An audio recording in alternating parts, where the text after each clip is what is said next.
তো আজকে হচ্ছে আমাদের বাড়ির পিছনে যে বাড়িটা রয়েছে সেই বাড়িটার ছেলেটার বিয়ে। তো ও আর আমি সমবয়সী বলতে গেলে, মানে একই বয়সী। তো আমাদের বাড়ির পেছনে একদমই বাড়ি, ওদের বাড়ি দেখতে পাচ্ছ, এটা আমাদের বাগান। বাগান থেকে দেখো তোমাদেরকে দেখাচ্ছি আমি। তো বিয়ের এখন বিধি কিছু একটা চলছে, হলুদ ঠেকানো হচ্ছে। তো ওদের নিয়মে, মানে এখানে হয়তো করে হলুদ ঠেকা নিয়মটা, সেই জন্য দেখো হলুদ ঠেকানো চলছে। আমি একটু জুম করে তোমাদেরকে দেখানোর চেষ্টা করছি, তো তোমরা ভালো করে দেখো।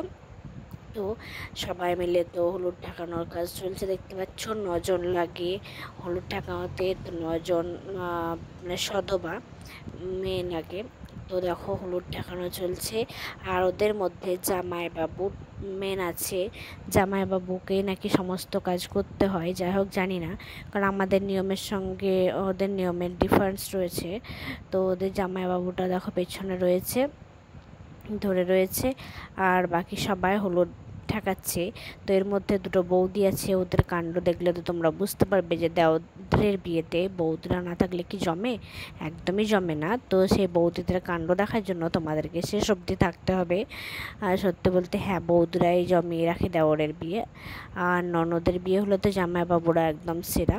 তো যাই হোক, দেখো হলুদ ঠেকানোর কাজ শেষ করে বৌদিদের কাণ্ড দেখবে, বৌদিরা কীভাবে দেওরকে স্নান করিয়ে দিচ্ছে। তো আমার তো খুব হাসি পাচ্ছিলো, তার জন্য আমি বেশি ভিডিও করিনি, আমি জাস্ট ওখানে চলে এসেছি। তো দেখো, তো দেখো দেখো দেখো কীরকম করে সাবান মাখিয়ে দিচ্ছে, স্নান করে দিচ্ছে, 2 হাতে ধরে মনে হচ্ছে মানে কী করছে। তো আজকের মতো এই জায়গায় শেষ করছি, বাই।